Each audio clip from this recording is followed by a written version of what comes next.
وزیر اعظم شہباز شریف آج 2 روزہ دورے پر ترکیہ روانہ ہوں گے۔ وزیر اعظم صدر رجب طیب اردوان کی دعوت پر ترکیہ جا رہے ہیں۔ شہباز شریف اور رجب طیب اردوان کے درمیان اہم ملاقات ہوگی۔ وزیر اعظم استنبول شپ یارڈ میں بحری جہاز کا مشترکہ افتتاح کریں گے۔ وزیر اعظم ترک کاروباری طبقے سے ملاقاتیں بھی کریں گے۔ وزیر اعظم شہباز شریف کا رواں سال کا یہ دوسرا ترکیہ کا دورہ ہے جس کے لیے وہ آج روانہ ہو رہے ہیں۔ وزیر اعظم ترک صدر رجب طیب اردوان کی دعوت پر یہ 2 روزہ دورہ کر رہے ہیں۔ استنبول شپ یارڈ میں ترک صدر کے ہمراہ تیسرے PNS خیبر کا افتتاح کریں گے، جبکہ دونوں رہنماؤں کے درمیان 2 طرفہ تعلقات پر تبادلہ خیال ہوگا۔ دورے کے دوران خطے اور علاقائی صورتحال سے متعلقہ امور بھی زیر غور آئیں گے۔ ان معاملات پر بھی گفتگو ہوگی، جبکہ وزیر اعظم اپنے دورے کے دوران ترک تاجر نمائندوں سے ملاقات بھی کریں گے۔ وفاقی وزیر داخلہ رانا ثناء اللہ کا کہنا ہے کہ عمران خان نے جھوٹی انا کی تسکین کے لیے صدر مملکت کو لاہور بلایا۔ وزیر اعظم نے فیصلے سے پہلے اتحادی جماعتوں سے مشاورت کی۔ وزیر داخلہ نے اعتراف بھی کیا کہ حکومت عوام کو ریلیف نہیں دے سکتی۔ نواز شریف کے بغیر انتخابات میں گئے تو نقصان اٹھائیں گے۔ وہ دنیا نیوز کے پروگرام آن دی فرنٹ میں گفتگو کر رہے تھے۔ عمران خان نے اپنی جھوٹی انا کی تسکین کے لیے جب وہ پریزیڈنٹ کو جناب ادھر بلایا، لاہور بلایا، حالانکہ بالکل یعنی بات یہ ہے کہ جی وزیر اعظم نے اگر مشاورت، وزیر اعظم کا عہدہ تو سیاسی ہوتا ہے اور آپ کی اتحادی گورنمنٹ ہے، اور وزیر اعظم جو ہے وہ اتحادی حکومت ہے، وہ پارٹی ایک پارٹی کا سربراہ ہے۔ اس نے یہ سارا فساد، سارا تماشا، اس کی ایک ایک ڈیٹ، اس کے شروع کرنے کا وقت، اس کے یہاں پہنچنے کا ٹائم، اس کو جو ہے وہ آگے بڑھانے کا ٹائم، یہ سارا کچھ جو ہے وہ صرف اور صرف اس تعیناتی کو ڈسپیوٹ کرنے کے لیے تھا، اور شاید اس میں یہ بری طرح سے ناکام ہوا ہے۔ یعنی جو اگر اپنی مرضی تو اسے معلوم تھا شاید کہ نہیں ہوگی، لیکن جو یہ چاہتا تھا وہ بالکل نہیں ہوا، بلکہ اس کے جو ہے وہ الٹ ہوا۔ اگلا الیکشن جو ہے without the leadership of Mian Nawaz Sharif کہ وہ فزیکلی ہم میں موجود ہوں، ہم اگر جائیں گے تو ہم نقصان اٹھائیں گے، کیونکہ لوگوں کا ہم ریلیف نہیں دے سکے، لوگوں کا تھوڑا سا بے اعتباری جو ہے نا وہ لوگ ہمارے اوپر ہے۔ تو میرا خیال ہے کہ جب وہ آئیں گے تو وہ آ کے جب بات کریں گے تو لوگ اس کے اوپر یقین کریں۔ سابق وزیر اعظم شاہد خاقان عباسی نے کہا ہے کہ ملک کو بڑے چیلنجز کا سامنا ہے، اس وقت الیکشن کا مطالبہ نہ کریں۔ پاکستان 3 ماہ کے نگران سیٹ اپ کا متحمل نہیں، تمام معاملات کو اتفاق رائے سے طے کرنا ہوگا۔ وزیر اعظم کو ایک بار پھر مذاکرات کی دعوت دینی چاہیے۔ امید ہے شہباز شریف ہاتھ آگے بڑھائیں گے۔ شاہد خاقان عباسی پروگرام دنیا کامران خان کے ساتھ میں گفتگو کر رہے تھے۔ کیا سارائی کا مرکز نہیں ہونا چاہیے تھی اپائنٹمنٹ، یہ سبق ہے اس میں اندر۔ بڑے سیریس چیلنجز ہیں، تو آج ہمیں یہ ایک دوسرے پر الزامات لگانے کے بجائے کچھ مل کر ان سب چیلنجز کا مقابلہ کرنے کی ضرورت ہے۔ ٹیبل پر بیٹھیں، ایک پرائرٹیز طے کر لیں کہ ہم نے کون سی چیزیں کیسے کرنی ہیں، ان کا حل کیا ہے۔ اگر نیت یہ ہو کہ مسائل کو حل کرنا ہے تو پھر مسائل حل ہو سکتے ہیں۔ اگر نیت ہر قیمت ملک کی ادا کر کے اقتدار کی کوشش ہو تو پھر معاملات حل نہیں ہوں گے۔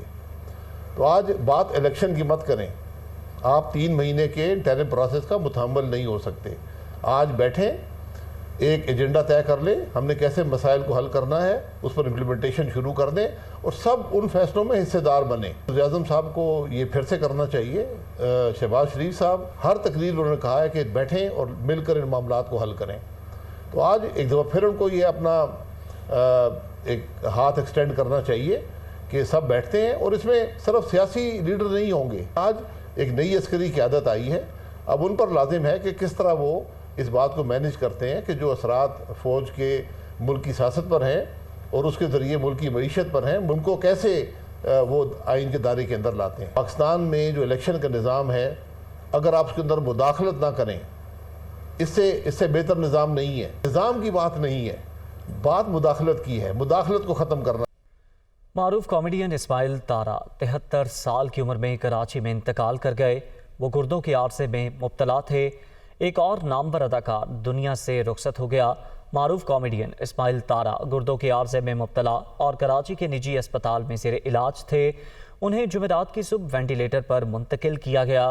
مرحوم کی نماز جنازہ آج بعد نماز جمعہ شہید ملت روڈ پر واقع میمن پہاڑی مسجد میں ادا کی جائے گی۔ اسماعیل تارا نے پسماندگان میں 4 بیٹے، 1 بیٹی اور 1 بیوہ چھوڑی۔ اسماعیل تارا 16 نومبر 1949 کو لاہور میں پیدا ہوئے۔ انہوں نے 1975 کے بعد فنی کریئر کا آغاز کیا۔ کئی اسٹیج ڈراموں، ٹیلی ویژن ڈراموں اور فلموں میں اداکاری کی۔ 90 کی دہائی میں پی ٹی وی کے مزاحیہ خاکوں پر مبنی سلسلہ 50-50 سے شہرت ملی۔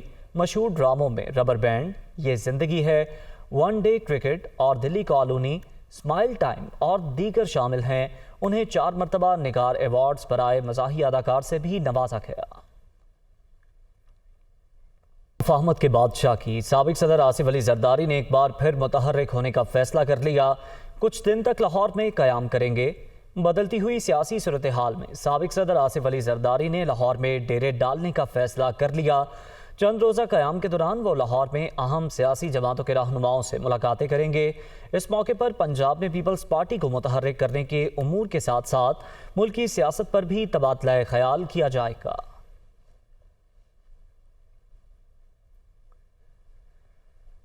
جے یو آئی کے امیر مولانا فضل الرحمان کا کہنا ہے کہ نااہل لوگ اقتدار سے باہر اور ملک میں ایک قومی حکومت قائم ہے۔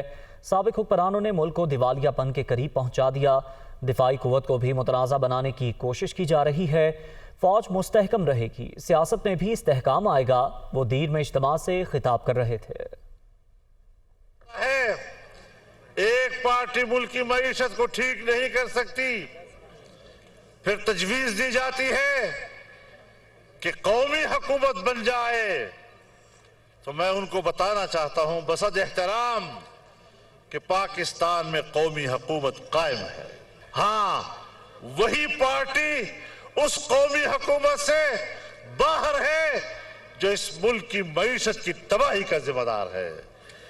نااہل باہر ہیں۔ ملک کی بقا کے لیے آخری قوت دفاعی قوت ہوا کرتی ہے، اس کو بھی متنازع کرنے کی کوشش کی جا رہی ہے تاکہ کچھ بھی نہ رہے پاکستان میں۔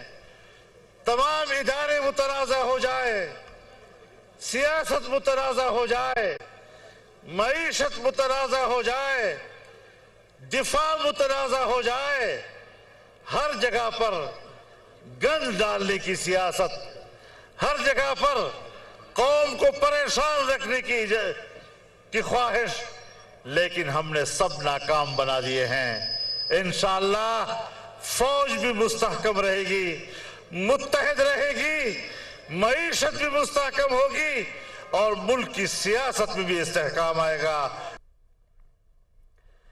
اسلام آباد کی ضلع انتظامیہ نے پریڈ گراؤنڈ میں عمران خان کا ہیلی کاپٹر اتارنے کی اجازت دینے سے معذرت کر لی۔ تحریک انصاف کو وفاقی دارالحکومت میں ریلی کی مشروط اجازت دے دی گئی۔ اسلام آباد کی ضلع انتظامیہ کے مطابق پریڈ گراؤنڈ ایک حساس جگہ ہے، وہاں کوئی ہیلی پیڈ نہیں ہے۔ ریلی کے لیے پی ٹی آئی کو 36 شرائط دی گئی۔ اس حوالے سے چیئرمین پی ٹی آئی اپنے دستخط سے جمعے کے روز تک بیان حلفی جمع کرائیں۔ پی ٹی آئی کی ریلی کو مخصوص روٹس استعمال کرنا ہوں گے۔